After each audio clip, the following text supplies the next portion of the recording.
मैं हूं vastu expert engineer KP Singh.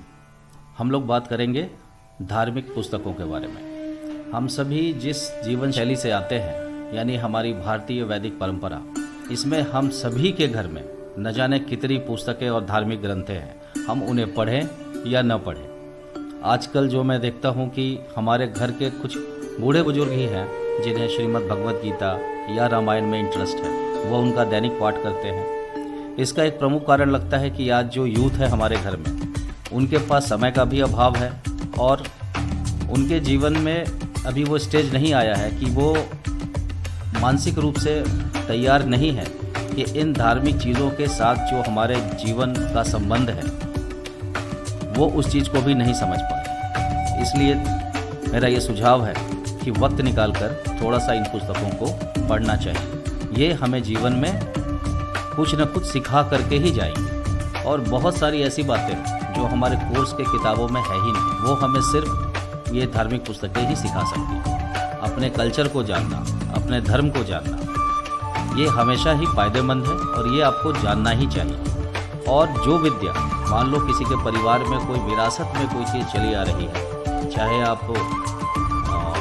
पूजा पाठ में हो, आप वैद्य हो, या कोई भी ट्रेडिशनल पारंपरिक विद्या जो भगवान ने आपके परिवार को दी है, आपके कुल में चला आ रहा है, आपके कुल के लोगों ने सेवा की है उस विद्या की, उस विद्या को सीखने का प्रयास करें। आज हम लोग जिस टिप के बारे में बात कर रहे हैं, इन धार्मिक किताबों का बहुत महत्व है। साक्षात माँ सरस्वती हैं।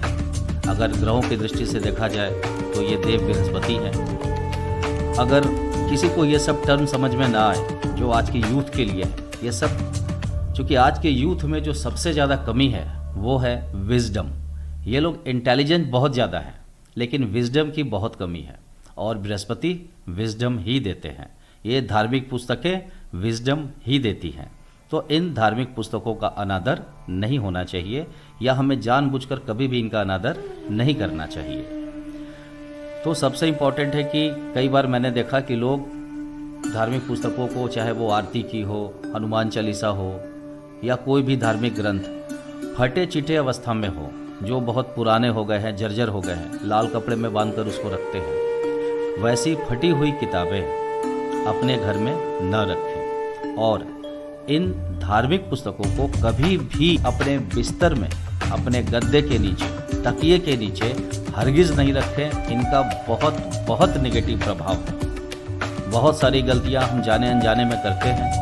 जब तक आप नहीं जानते हैं तो आपको पता ही नहीं होता कि आपकी जो समस्या है उसका कनेक्शन कहाँ से है। लेकिन अपने वास्तु प्रैक्टिस में मैंने यही देखा है कि लोग अपने अज्ञान की वजह से, इग्नोरेंस की वजह से, अज्ञान भी नहीं, इग्नोरेंस, क्योंकि वो जानना चाहते ही नहीं, वो कनेक्शन ढूंढते ही नहीं, और इन छोटी छोटी गलत हैबिटों की वजह से उनके जीवन में कई तरह की समस्याएं आते रहती हैं।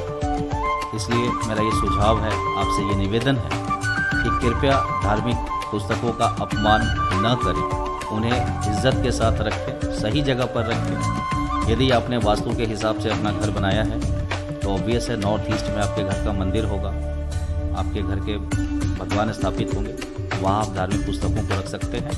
या फिर इसकी दिशा पश्चिम है, वहाँ भी यदि आप धार्मिक पुस्तकों को रखते हैं वो भी अच्छा स्थान है। बाकी तकिए के नीचे, बिस्तर पर, इन सभी जगहों पर उनका कभी रखने की जगह न बनाएं। जो भी धार्मिक पुस्तकें आपके घर में हैं जो फटी पुराने हैं, उन्हें हटा दें, और कभी भी इन्हें अपने बिस्तर के आसपास, बिस्तर के नीचे, तकिया के नीचे इस्तेमाल न करें। धन्यवाद।